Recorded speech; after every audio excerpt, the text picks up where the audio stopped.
কোথায় দেশের বাড়ি? কুমিল্লাতে। এই লেগেই তো কই নেত্রীর এলাকার লোক কুমিল্লা, লক্ষ্মীপুর, ফেনী। বাড়ি হলো আপনি নোয়াখালীতে। ফেনী নোয়াখালী তো বলছে। এখন শোনেন, নির্বাচন যত দ্রুত হবে তত কি ভালো হবে? নির্বাচন যত দ্রুত হবে এত ভালো হবে, ওই দেখার জন্য ভালো হবে না। কি আপনারা ভালো নেই? ভালো আমরা আছি, যারা ঢাকায় ওই কাছে পুলিশের করতে আসে না।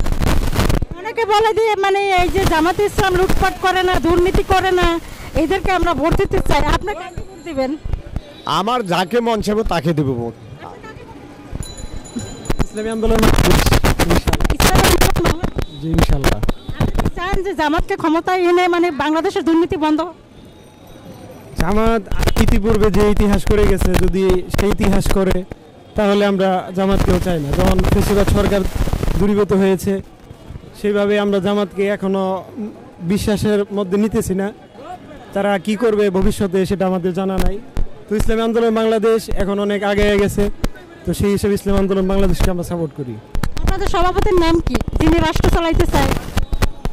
পীর সাহেব রেজাউল করিম সাহেব। ওনার দেশের বাড়ি কোথায়? ওনার দেশের বাড়ি বরিশাল। চরমনায় হুজুরের কথা বলছেন? ও আচ্ছা, চরমনায় পাখামার্কা। জি জি পাখামার্কা। পাখামার্কা। আমরা শুনলাম যে জামাতের লাগে তিনি মিশে গেছে। জামাতের সাথে এখন মিশে গেছে। উনি তো মানে জাতির সামনে বলে নাই যে জামাতের সাথে ঐক্য হয়েছে। তো যখন আমরা শুনবো বা কিভাবে হয়েছে তাহলে আমরা বিশ্বাস করব। এখন একটা রাজনৈতিক ইয়ের মাধ্যমে তো মিশ্রিত হতেই পারে। যেমন কিছুদিন আগে বিএনপি ফখরুল ইসলাম আলমগীর তার সাথে সৌজন্য সাক্ষাৎ করে, তো এখানে সৌজন্য সাক্ষাৎ হয়েছে, কি হয়েছে আমরা তো এখনো জানি নাই, জানার পরে ইনশাল্লাহ। আচ্ছা, সারা বাংলাদেশে কমিটি আছে আপনাদের? হ্যাঁ, সারা বাংলাদেশে আমাদের সব জায়গায় কমিটি আছে ইনশাল্লাহ। আপনাদের সাথে কোনো জোট আছে? জোট? হ্যাঁ, জোট সবই আছে ইনশাল্লাহ। কোন কোন জোট আছে বলেন তো? আমাদের সাথে ওই ইসলামী আন্দোলন বাংলাদেশের সাথে যত ইসলামী যত ফোরামগুলো আছে, যারা ইসলামকে সাপোর্ট করে, যারা ইসলামের পাশে থাকার চেষ্টা করে, যেমন মুসলিম মজলিস, খেলাফত মজলিস, এরা তো চায় যে তাদেরকে সাপোর্ট করে মানে বাংলাদেশে নতুন কিছু আনা হোক। কি মনে করেন নিরপেক্ষ একটা সুষ্ঠু নির্বাচন হলে মানে চরমনায় হুজুরকে ভোট দিব? ইনশাআল্লাহ ইনশাআল্লাহ চরমনায় হুজুরকে ভোট দেব যদি সুষ্ঠু নির্বাচন হয়। নির্বাচন কবে হবে আপনার জানেন? এখন নির্বাচন নিয়ে তো সবাই কৌতূহলের মধ্যে আছে, কবে হয় সেটা তো কেউ জানে না, আমি কিভাবে বলতে পারি। নাকি ঘোষণা দিয়েছে 26 সালে নির্বাচন হবে। তো এটা আমি আসলে শুনতে পারি নাই, সেজন্য দুঃখিত। বিএনপি যখনই ঘোষণা দেয় আপনারা কি মেনে নেবেন?